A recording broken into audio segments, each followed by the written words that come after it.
Dilansir dari berita unik mkumparan.com, cara pesawat tetap terbang di udara meski kedua mesinnya mati. Sebuah pesawat yang membawa 293 orang penumpang dan 13 kru dilaporkan mengalami mati mesin di atas Samudra Atlantik. Kasus ini terjadi pada pesawat Air Transat Flights 236 tujuan kota Lisbon, Portugal pada tahun 2001 yang lalu.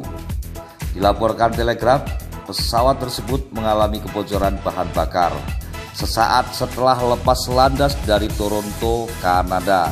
Kapten Robert Peace pun mengumumkan kondisi darurat dan mendarat darurat di Kepulauan Azores. Pesawat Airbus A330 tersebut dilaporkan mengudara tanpa satu mesin pun yang menyala selama 19 menit. Pesawat berhasil terbang sejauh 120 km hingga akhirnya berhasil mendarat. Hebatnya Peace dan kopilot Dex de Jager berhasil mendaratkan pesawat dengan aman hingga tidak ada korban jiwa. Keduanya memang memiliki pengalaman hingga lebih dari 2000 jam terbang.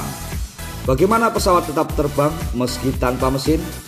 Mungkin ini adalah mengejutkan bagi Anda, tapi sangat biasa bagi jet untuk turun dalam kondisi yang para pilot sebut dengan flight idle.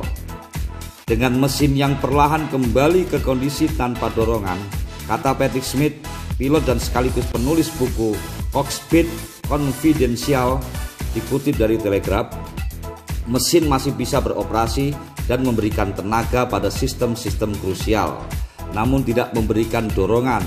Jadi tanpa Anda sadari, Anda sering terbang tanpa dorongan mesin.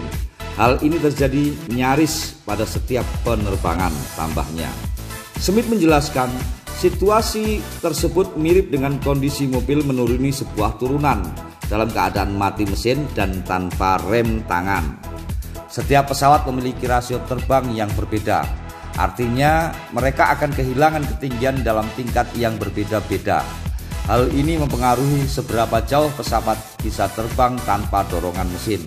Misalkan jika sebuah pesawat memiliki rasio angkat dan tarikan 10:1, maka untuk setiap 10 mil atau sekitar 16 km, pesawat kehilangan ketinggian 1 mil atau 1,6 km.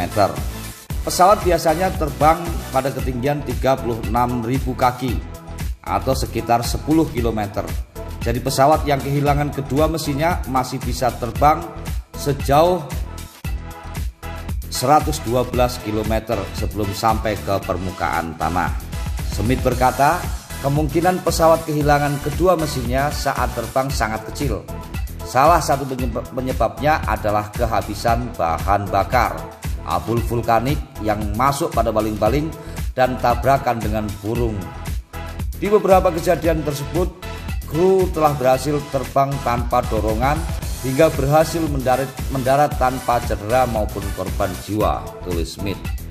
Pada tahun 2017 lalu, pesawat penumpang terbesar di dunia, Airbus A380 milik Air France, pernah mengalami kejadian hampir pesawat terpaksa melakukan pendaratan darurat di Kanada.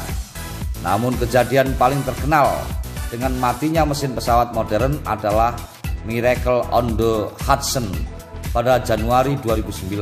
Kala itu Kapten Cecily Sullenberger mendaratkan Airbus A230 secara darurat di Sungai Hudson, New York, setelah kedua mesinnya mati akibat ditabrak angsa. Apa yang dilakukan Sally dan co-pilot Jeffrey Skiles tidak mudah dan belum ada garansi hal itu bisa berhasil, puji Smith kepada Shell. Tapi mereka melakukan apa yang seharusnya mereka lakukan, apa yang mereka dilatih untuk dilakukan, dan apa yang mungkin dilakukan kru lain di situasi yang sama, tambah dia. Menurut Smith, pesawat terbang juga dirancang untuk bisa mendarat hanya dengan satu mesin saja. Pesawat yang lebih besar memiliki mesin yang lebih kuat dan alat pengangkat yang membuat mereka bisa lepas landas dan mendarat tanpa kecepatan rendah, kata Smith. Mudah-mudahan video ini bermanfaat.